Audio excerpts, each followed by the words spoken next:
Welcome to Comcast Newsmakers. I'm Leslie Weidenbender, and I'm here with Senator Pete Miller, a Republican from Avon. Welcome, Senator. Thank you, Leslie. Thanks for the invitation. You are in your first session here, and you'd been in the administrative branch before. How is it different to work as a legislator? Yes, I feel up to speed on most of the content we deal with, but the process has been a learning experience, but I think I'm in shape. I'd say the difference in the executive branch, if you want to get something done, you just if you can convince the boss, it generally happens. But here, having to work with your colleagues, and it's a little more nuanced, but it's an exciting process. I'm glad to be a part of it. Well, you've already got several bills. One of them is to encourage the use of school resource officers. First, can you explain to us what school resource officers are, and then tell us about your bill? Right, good point. School resource officer is someone who has been through law enforcement training in either the Plainfield facility or other state facilities. So it is someone who knows all the proper law enforcement personnel. It's not just a person with a gun, and some folks have tried to misinterpret this as the armed guards bill. It is a law enforcement personnel. But goes beyond that. An SRO has had additional training to know how to work with students and the school environment itself. So SB1 encourages the use of school resource officers with some grant money, and it's voluntary. We think this is a positive step that we hope schools will take advantage of.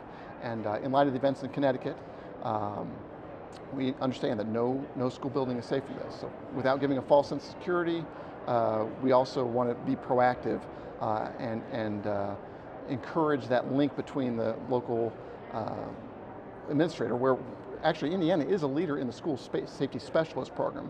We want to keep that intact, but I'll also add this element of having the involvement of local law enforcement as well. And I recall that you were working on this legislation even before the school shooting. That is correct. Is that right? The Attorney General's office came to me prior to December 14th when the shooting was. So this was not a knee-jerk reaction, not something just to make headlines. This was a proactive attempt to encourage the use of school resource officers. Now, you also have legislation that would make some changes to government accounting. Tell us how that would work. Right. You may not realize this, that state government and local governments, even though they're dealing with millions of dollars, they don't keep their books any different than you and I do our family checkbook, just cash in, cash out. My thought would be that we should be like most corporations that have millions of dollars flowing through. You track assets and liabilities. You do double entry accounting. And so my bill just simply creates a summer study committee to look at that. I recognize you can't just flip a switch and mandate a date by which all units should do that. So the committee would look at which units should make that change and by what point in the future that change would be made. And are you feeling pretty confident that that legislation probably can pass?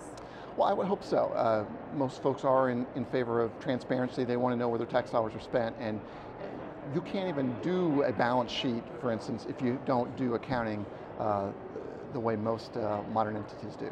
We have just a few seconds, but I wondered if you had any major priorities that you want to see the legislature do before the end of the session. Well, I would say property taxes is we've kind of changed that system a few years ago where